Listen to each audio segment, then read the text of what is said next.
It's car con carne. Let's eat in the car. It's car con carne. And now here's the star of our show, James Van Alstyne. And it's Car Con Carne, still in quarantine. Quarantine Con Carne, sponsored tonight by C&H Financial Services. My guest today, he is the owner of Bloodshot Records. He is Rob Miller. Bloodshot Records, 26-ish years in existence, a Chicago institution, an alt-country, insurgent country, defiant roots institution. Thank you for doing this. You are too kind to have me.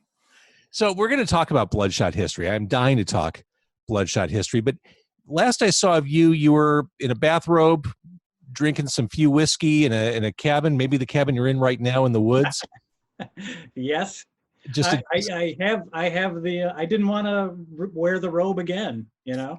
I thought about it. It's right over there, but you know. It's quite becoming on you. Thank you. I said earlier when I was promoting this interview that we can make a drinking game out of this interview. Every time that John Langford or Robbie Fulks or Kelly Hogan are mentioned, you should take a drink. Can do. It seems like a pretty easy game to lose if you're drinking at home. Losing is in the eye of the beholder. It really is. So I don't know. I feel like this answer could go either way because I truly don't know. During the pandemic, how have things been? Have sales and streaming gone up or down? I feel like there's a case to be made for either happening, and I have no idea. Early on, when there was still some sort of sense of novelty to this whole thing, the website was doing great. People were super supportive. Everyone was so desperate to reach out to the community, the creative community that they're a part of, and support them in any way they could. But now it's, you know, we're in month 4 of this, 3, and things are starting to dwindle. And, you know, even if streaming income went up 20%, who cares? You know, streaming income is next to nothing anyway. So it's people, I think, are maybe there might be some sense of diminishing returns on all the online concerts, and there's just, I think, a fatigue to the whole thing. It's something I'm feeling as a podcaster. I'm feeling the momentum of doing this every night kind of beginning to wane, and I'm like, well, do I keep doing this just to do it like this, or do I stagger this more? Because you're right, there was that wave of momentum. Everyone's online, everyone's streaming, everyone's performing, everyone's podcasting and chatting, and now everyone's like, okay, cool, we need to do something else now. Yeah, and you know, the first few weeks of, you know, getting all your friends or watching a 5-person band play from 5 different places, you know, that was, again, there was a sense of community and a sense of survival and pulling together. But then you have so many of these meetings that just kind of Exactly. and you know, and it's like, I'll just go read a book. Well, how have you personally been doing? You know, I can't complain. I'm safe. We're healthy. You know, the mental health issues are an entirely different matter, but you know, compared to so many others, I can't complain. How are the artists doing? And because obviously it sucks for bands right now. It's catastrophic. I mean, this is their livelihood, and it didn't just, you know, touring income didn't just slow down; it ceased. Right. It just hit a brick wall and disappeared. And no one can tell us when it will be back. You know, like the collapse of 2009. You know, people keep asking me, you know, in interviews, like, what are other grave moments, you know, in Bloodshot's history? It's like, you know, the collapse of 2008, 2009, September 11th. But those things seem to have a logical progression or a way out. And this, depending on which websites you like to look at, it could be over already, or we're just in the beginning of this. And as much as I would love to be in a crowded room with lots of like-minded music fans screaming along, that seems to be just about the stupidest thing in the world to do right now. It does. So right at the onset, right as we're beginning this conversation, let's just say the website, Bandcamp, people can buy merch, support artists and the label that way. Lots of great vinyl stuff. Lots of artists. I've got Rookie behind me on Yes. display. Yes. The recent I got to say, Bandcamp has been unbelievable with their free days where they give all the money to the artists and the labels, and again, direct support to the artists' websites or to our website is the most helpful thing to do. I mean, the giant companies, you know who they are. I don't need to name them. They'll be around after this is all over, and they're doing better than ever. So they don't need your help. Small businesses in your community need your help. The bookstores, the restaurants, all and humble little endeavors like ours. let's talk about starting your humble little endeavor. In the beginning, a label was never the idea when you put out that first compilation. Was it like a long-term career goal? Absolutely not. It was a hobby. It was something to take my mind off my shitty day job, and it was something to potentially get us into shows for free. There we go. And if it made its money back, then all the better. Well, it's interesting. That period, 1994, the Chicago that you represented on that first compilation, very different from the Chicago that was being put on display on a national level. I mean, this was peak national interest on Chicago as a music center. Peak Pumpkin. Peak Pumpkins, Urge Overkill, Liz Phair, major label Feeding Frenzy. Things were nuts. That Chicago was different from the scene you represented. Part of the same, but certainly not necessarily what was on the top of mind of the music writers of America at the time. Absolutely. Yeah. I mean, every band that played the double door that had a big muff effects pedal was getting signed after their second show. And it's true. It was just a mob scene. And then I would go to Czar Bar or Deja Vu or Clearwater Saloon or something like that. And there would be these really cool bands and there'd be like 9 people there. And I thought there's this whole other thing going on. That is being totally ignored, and it seemed like we could stitch that all together with kind of a compilation, and see what would happen. And pretty quickly, people in Dallas and San Francisco and New York were like, "Hey, we've got all these kind of weird, rootsy, country-ish bands too that no one seems to care about." And I was like, "Oh, great! We've tapped into something that no one cares about all over the country." When did you realize this is a business and my shitty day job can go away? Was it the Ryan Adams album or was it before then? Well, there's a kind of 2 different questions. The moment I realized that this was something that I could not just dismiss as a lark was when I think it was South by Southwest 1997. And I was sitting at La Zona Rosa with this person whose record had just come out the month before, her first record, Nico Case. And it was the end of South by, the traditional show that Alejandro Escovedo put on. And we had just released his first record with us. And it was packed. And it was all the industry sleaze bags. And I was nobody. And I was just, hopped up on trucker speed and tequila and just scared to death about the whole thing. And right before Alejandro came out, the PA, the announcer said, "Bloodshot recording artist, Alejandro Escovedo." And the place went nuts. And I'm just describing it, the hair on my arm. And I was like, when an artist of the caliber of Alejandro Escovedo trusts you with his art, that is a serious partnership and a serious proposition. And jumping around a little bit, that album he put out, I think it was 2001, Man Under the Influence.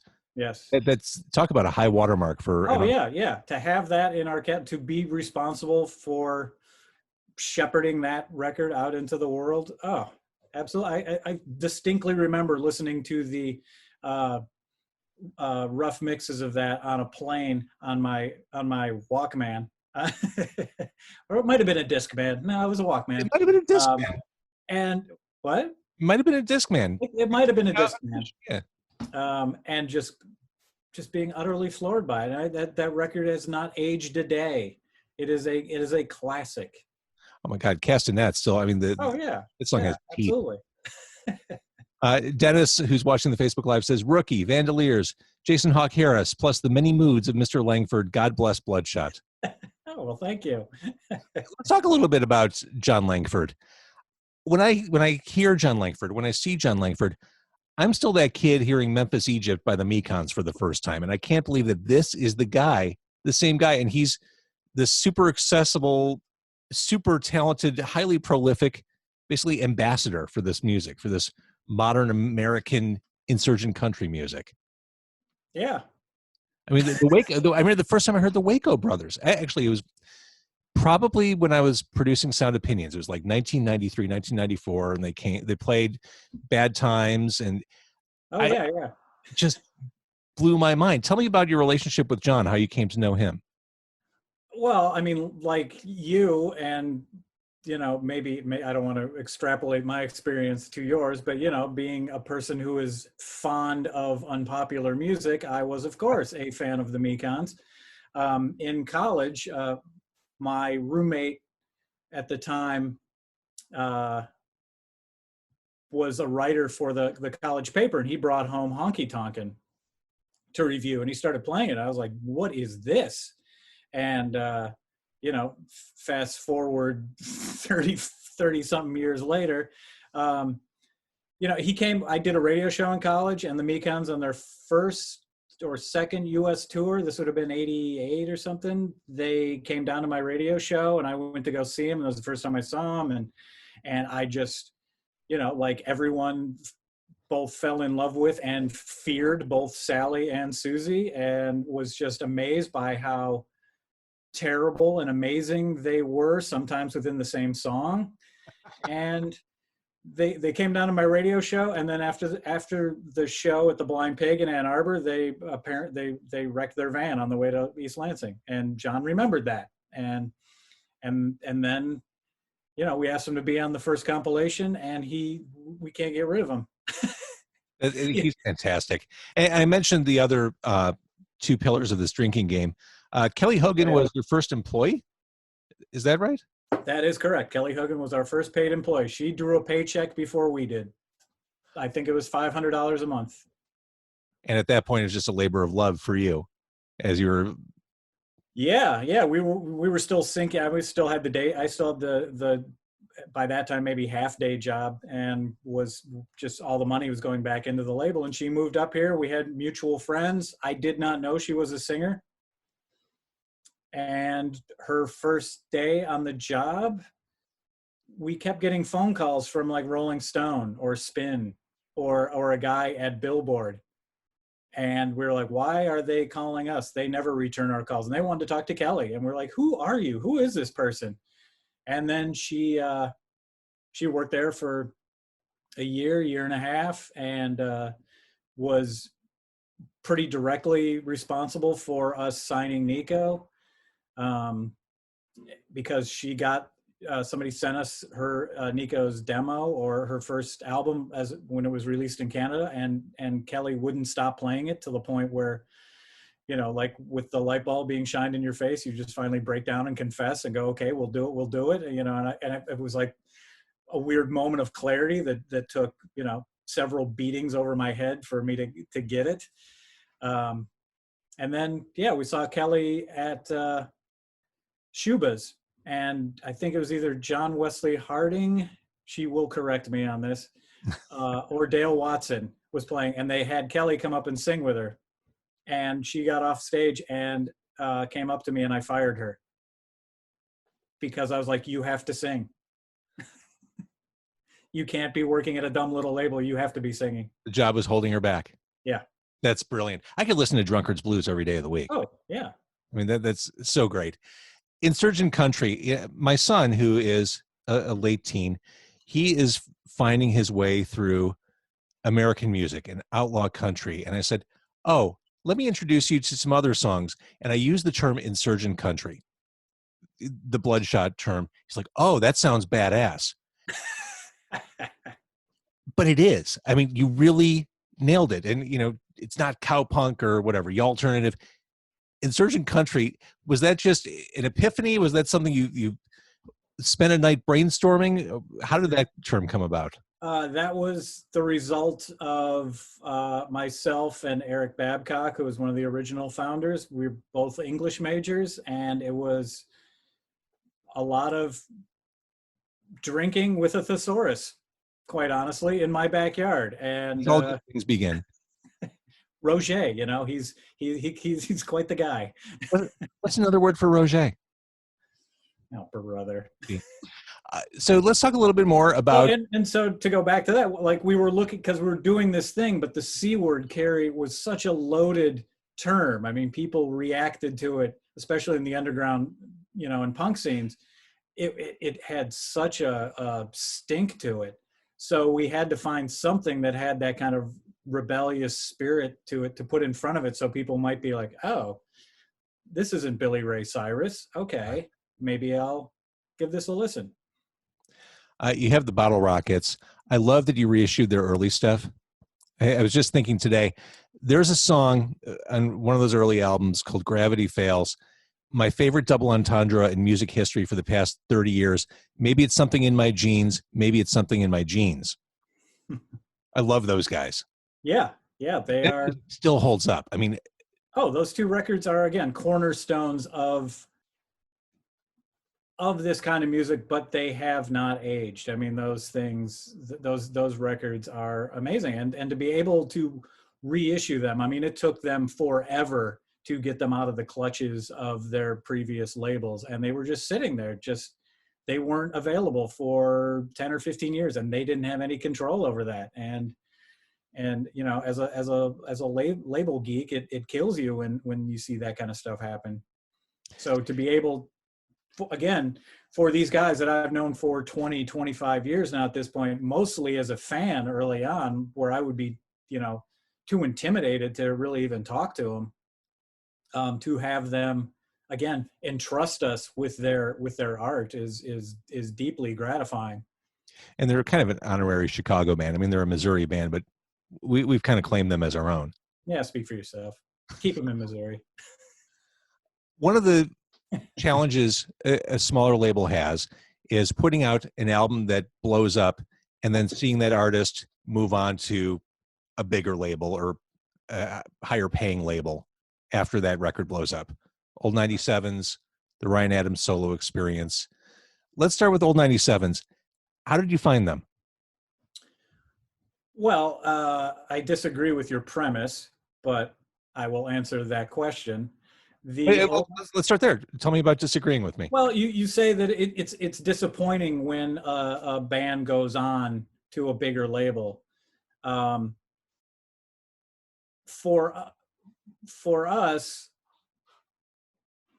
I mean, I consider it a victory, because I don't want to be much bigger than we are. We've always wanted to maintain a scale that is comfortable for us, and I don't want to get so big that success demands more success to keep up at that level. I would prefer to keep it kind of a family affair, and if someone goes on to a bigger label, that's what you want to happen. That's a success for everyone. A rising tide lifts all boats. And when Ryan's record broke, I mean, that allowed us to try a lot of admittedly dumb things with some bands that never had a chance, but that we loved. But it also allowed us to put money in a rainy day fund, or it allowed us to support Nico's records in a more vigorous fashion.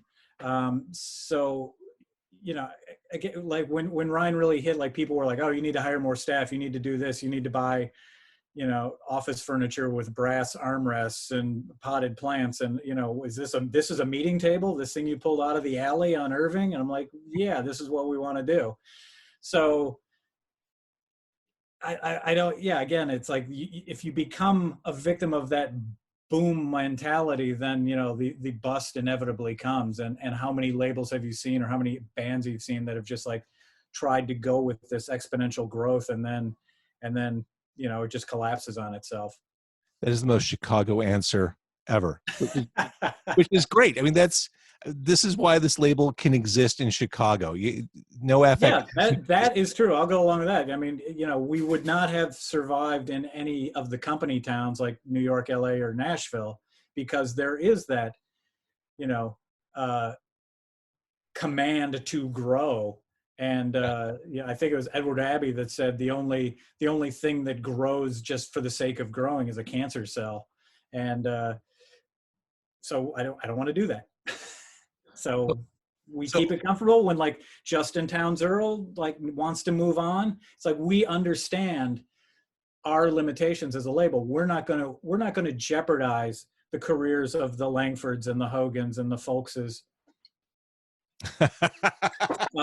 So that we can all of a sudden spend a lot of money flying publicists around the country, or buying life-size cardboard cutouts, or doing all kinds of stupid things. We appreciate what they did. We keep a good relationship. They move on, and then the cycle continues. When Justin's records broke really well, then that allowed us to invest in Lydia Lovelace, and it just goes on like that. Old 97s, just to drop anchor on them for a minute. I think it's hard to argue just the songwriting talent of Rhett Miller. His lyrics are unmatched. I mean, his turns of you could argue it, but you would be wrong. His lyric writing is just, it blows me away. It's highly quotable, sing-alongable. Even on Wreck Your Life, Victoria is still, I mean, it's a standard. Yeah. In the old one's catalog. Yeah. And for people, before I moved to Chicago, I spent a while being a production manager and a stage manager and a tour manager, and I spent a lot of time around musicians at their unguarded moments, through their day. Some of them were heroes of mine. Some of them I loved as artists, and some of them were just unrelenting assholes. And so when you talk about the old 97s, I have to say that as nice as they are talented, as straight up human beings as you're going to meet in this racket. Well, as you answered the last question about bands moving on, you described your reasoning in a very Chicago way, in a very blue collar city kind of way. Based on that, I've got to think that as a label, you're probably not signing many people who you don't personally enjoy. Like, why on earth would I do that anyway? Exactly. But you have to love them artistically and personally, don't you, to invite them under your umbrella? Well, I mean, I guess I wouldn't go so far as to say I have to be buddies with them, but I have to respect them as people. And really, why, it's too hard a business already. So why would you get into this with people you don't like? And for me, it may not be utterly nakedly transparent to other people, but it feels like it is to me, that if I looked at someone and went, oh, that's going to do well, to sign them for that is just, it's a disingenuous premise for all involved. And I think it's very transparent to fans as well as, the interpersonal stuff. I mean, some of the people we work with are kind of hard to get along, but I really like their music and I believe in working with them. I find that it has merit. So I will put up with the people who are somehow impossibly even more sarcastic than I am or something. Let's talk about Robbie Folks. Truly one of the area's great. Not that I was talking about him. Oh my. He is one of the great troubadours, one of the great storytellers and performers Talk to me about Robbie. That Robbie is not a household name, that he is not covered by a whole spectrum of artists from all genres is empirical evidence that we as a culture have really, really bad taste. I don't disagree. I mean, he's a master writer. He can play and turn micro genres on their heads, but still bring them, and without belittling them. And he's an unbelievable guitar player. Absolutely. Through the years, you've taken chances, you've done different things. One thing I've wanted to ask you for 9 years, the JC Brooks put out some fantastic music on Bloodshot.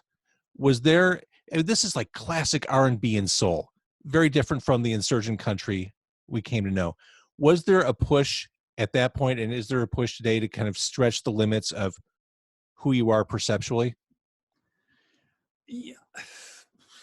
You know, I go through life thinking that everyone's record collection has as much diversity as mine, and I've found that that is not true. So that first JC Brooks record and when I would see them live, that was right in my sweet spot. I mean, right now, what is getting me through the past couple of months has been the Stax Volt singles collection on, what is it? I think 312 CDs. You know, I'm just going through that, and it's a gift that never stops giving. I love that old sound. Oh yeah, yeah, and so I mean, I can connect all the releases together. Yeah, it was a stretch for some people, but it was right in my sonic sweet spot. I didn't have a problem with it. I mean, early on, you know, when the first Old 97s record hit, everyone wanted people. I mean, there was a certain segment of the population, that whole no depression crowd or whatever, that wanted us to just do nothing but make records that sounded like Wreck Your Life over and over and over and over again, which would be incredibly boring. The first time I heard that doesn't sound like a Bloodshot band was for Robbie Folks' first record with us. I heard it when we signed Alejandro. I heard it when we signed Nico. It was like, you know, it's like people like wanted us to be this very narrow thing, and they decided what could and could not be a Bloodshot band, and nothing brings out the contrarian in me quicker than telling me you can't do that. You know, it goes back to my punk rock days, where it's like, oh, well, this is, you know, you're into punk rock, you can't like, you know, Peter Tosh, or you can't like Jimmy Cliff, or you can't like, you know, Devo. You know, I was like, I thought the whole thing was about freedom and expression and doing what you liked. And so when people wanted to early on pigeonhole us, we did do a couple of things that were pointed reactions to that. But JC Brooks was not one of them. That was just like a band and an album that I really dug, and they were in Chicago, and They would turn venues upside down. Yeah, absolutely. And then, you know, now we've got we've had Barons Whitfield and the Savages for a while, which could not be, you know, less alternative country or whatever. But I saw him in college a few times, and man, that guy is as punk as they come, and happy to have him on board. I mean, and this is kind of where I'm going. The Insurgent Country, when I heard JC Brooks, I'm like, okay, that doesn't fit that definition, but I get it from a American music baseline modernized for the 21st century. Like that is the roots of American music. Yeah, it's not country, but it's a kindred spirit in the sense that it draws from everything that was built as foundation in the 1950s and 1960s. Yeah, absolutely. And we, you know, internally, we haven't used the term insurgent country for a long time, because it did become something of a straitjacket, and people were like, oh, well, this isn't insurgent country. I'm like, who are you to tell me what the term we coined means, you know? And so it just got too annoying. So we dropped it. Now it's just like, you know, underground roots or whatever. And the other thing that's getting me through these times is the Harry Smith anthology of of folk music, so that's just all over the place. So yeah, I mean, stylistic straitjackets or genre fascists have never really See, I'm right there with you. me. This podcast, I mean, yesterday's podcast, I spoke for about an hour on pop punk. We're talking about Bloodshot artists today. I had Ramsey Lewis on 2 weeks ago. I've had metal bands like Nonpoint and Veil of Maya, because like you, if you go into my phone, it's insane. It's Yeah, I mean, it's and I don't know if it's I know rap music has it, but there's this whole like tedious argument by self-appointed arbiters of authenticity that I love talking to an English major, by the way. I've been on so many panels and stuff or interviews where it's like, well, how do you define who can? I'm like, whoever does it well. I mean, over the years, like so many people have busted our chops. We've got about Langford, like, how dare this Welshman come and tell us what country music is? He's not telling us what it is. He's doing it the way he wants to. He's doing it the way he heard it. I mean, the Ramones wanted to be the Beach Boys, but they weren't good enough players, so it came out sounding like the Ramones, and that's a pretty good thing. So if you are, an idiot punk rocker and you pick up a Hank Williams box set and all of a sudden you're like obsessed with Hank Williams and you're going to try and do that, you're going to come out with something completely different. So why bother wasting your time with like, are you allowed to play this music? Are you allowed to be influenced by this music? Oh, don't get me started. You're lucky we're not in a car right now, because I'd be. Well, I'm not lucky we're not in the car, because we'd be having a yummy meal together. It's a bummer. So we talked about some of the big pillars of Bloodshot, some of the obvious ones, Langford and Alejandro. Let's talk about, since we have people listening, we have people watching, and we talked about the need to support you, or the desire to support you and keep this label afloat, this local independent label. Let's talk about some artists that people may not be familiar with, that maybe if they're looking to dive in, maybe they can grab a record off your website or Bandcamp. What are some of those releases that you feel like, oh man, I wish people were aware, like we're more aware of this, because it's just so good? A lot of what we do is by its very nature, because by their very nature, indie label owners are very idiosyncratic. A lot of these bands never have a chance to break it into the mainstream, and that's fine. I love them just the same. But then there are a lot of other bands that it mystifies me why they weren't more popular. So I could talk about Trailer Bride and Devil in a Woodpile till I'm blue in the face, but those were oddball bands that appealed to my extremely oddball sensitivities. But bands like the Blacks, I thought, were one of the best live bands, and the bass, they just didn't have it right together, and those records are fantastic. Bobby Bear Jr. Of course.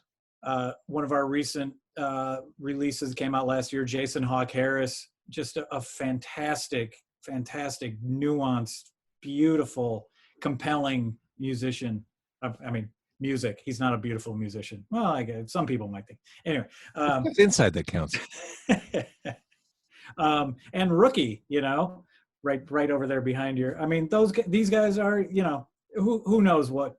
So their record came out the day that the city closed down.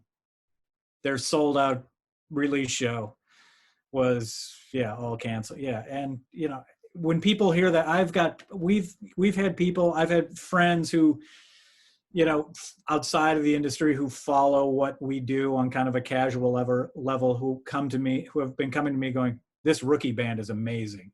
And I'm like, yeah, I can't wait till you can see them sometime. Oh, it's so, I had one a few months ago. It's just this wonderful breezy guitar rock album, melodies for days. You kind of just made them sound like Seals and Croft, but a lot more edge than Seals and Croft. It's like Firefall, but heavy. Wow. You trumped my Seals and Croft with a Firefall. Yeah, you want to go yacht rock with me, Rob Miller? You want to go yacht rock? Ouch. Yeah, like, right before South by this year, writers and media people who don't typically return our phone calls were calling us about Rookie, like, where can we see them at South by? And I was like, wow, this is, it's rare that talent and acclaim come together, and it seemed like it was merging very nicely on this one, and then everything fell apart. And the audience will be there when we all emerge from our cocoons and when it's safe to do so. It's funny, right before I think before the record came out, I saw a review of the Rookie album in Classic Rock magazine, which is, I swear to God, one of my favorite magazines in the world. It's a British magazine. Oh yeah, yeah. Well, I know you're well aware of the magazine, but I love seeing this. It was a capsule review of the Rookie album. I'm like, holy shit. Then, of course, you did a sampler with Classic Rock not long after that. Yeah. I wish magazines like that were made in America still.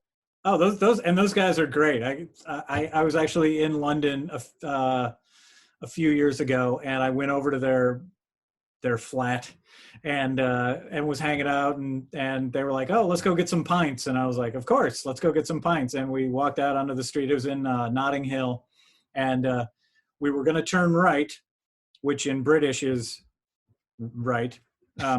And there was this house that was surrounded by police, just not doing anything, just kind of surrounded. And there's some people milling around, and they're like, oh, we can't go that way, the street's blocked off. Liam one of the Gallagher brothers was under house arrest, and he lived down the street, and there was some kind of big and I was like, oh, okay, so we had to go left. They're right there, made the trip to the UK worthwhile. That's it. That's what you want. But my point was, I love the magazine because it's respectful of everything that came before, and it has a very forward-thinking vision. I thought, man, Rookie, what a great pickup. Yeah, yeah, absolutely. Again, not like classic alternative country, whatever that is, but when the first time I saw them live was at our 25th anniversary party at the Smash Plastic space on Diversey, where we get where their LP was made, and I was like, man, these guys are like kind of like a hillbilly Deep Purple, and I mean that in entirely a good way. That's the elevator pitch right there. That's all you need. And I was like, man, these guys are bringing like fucked up 70s boogie thing with some like southernness to it, and I was like, oh, I'm in.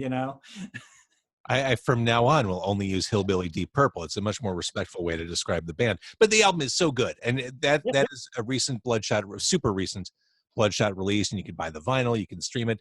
Of course, there are samplers and compilations, which is a great place to start, and you have everything on your Bandcamp page. But I'd recommend once you find something, once you lock into something on one of those compilations, dig deeper into the artist, because there's just so much. We can't possibly talk about every artist on your label, but there's just so much good stuff. Thank you. And very different sounding from artists. And 26 years in, like, people keep asking, how do you keep doing it? It's because things like Rookie fall in your lap, where you just feel that excitement of discovery, that has not gone away. And the first time I saw Jason Hawk Harris, oh my God, I was just full. It was at our South by showcase a couple of years ago, and at the Continental Club, and I was like, this is incredible. And I saw the that's still there. I saw the Vandaliers for my first time last year, and out in Joliet. I've never seen a band like that. I mean, that's just heavy violin rock. I mean, that was magnificent. Yeah, it's like, punk Tex-Mex or something. Yeah, it's awesome. Yeah, when they played this festival out on the East Coast I went to last summer. They opened for the Mekons, and the Mekon, everyone was there for the Mekons. But by the time the Vandaliers were done, people were like, I need to go sit down. Yeah. They took that venue and tore it up into little pieces, and it was so much fun to watch people who are. I mean, that's the thing for me, like being the dork who stands off the wings, to watch an audience be unexpectedly floored is so much fun. Like they're there because they're there for the band after them, and then all of a sudden they are just brought in to the moment, and you see that people are as excited about it as you are. That's the first time Robbie Folks, when he opened for Dave Alvin at Fitzgerald's like a billion years ago. Everyone was there for Dave Alvin, but by halfway through Robbie's set, people were completely on his side and just going, "What am I seeing? Right. What am I hearing? This is amazing." Well, that's what we as music fans hope for. We Yeah. walk into every show that we don't know the opener, praying that we have that transcendent, holy shit, what did I just witness? Yeah, Spirit. I want every day. I want to hear Howlin' Wolf for the first time every day. On a related note, Smokestack Lightning, one of my favorite guitar riffs in all music history. Hubert Sumlin has many of them. True. All right, so the Bandcamp page, Bloodshot, it's just Bloodshot Records.bandcamp? Records.com. I don't know the Bandcamp. But search Bloodshot, and it's all a universe. And I think they're having another free day on July 3rd is what I believe is happening. So that's how I got my Rookie album. Well, thank you very much. And I can't get out of this without saying, back when I had my shitty day job, which was like drywalling and painting houses on the north side and in Wrigleyville and, in Rogers Park and Evanston and stuff, Q101 all day long. That's where I heard Radiohead and Breeders and all that kind of stuff for the first time. So, and I was there playing Bloodshot music in the middle of the night on Sunday night when all the ne'er-do-wells and dangerous loners were listening.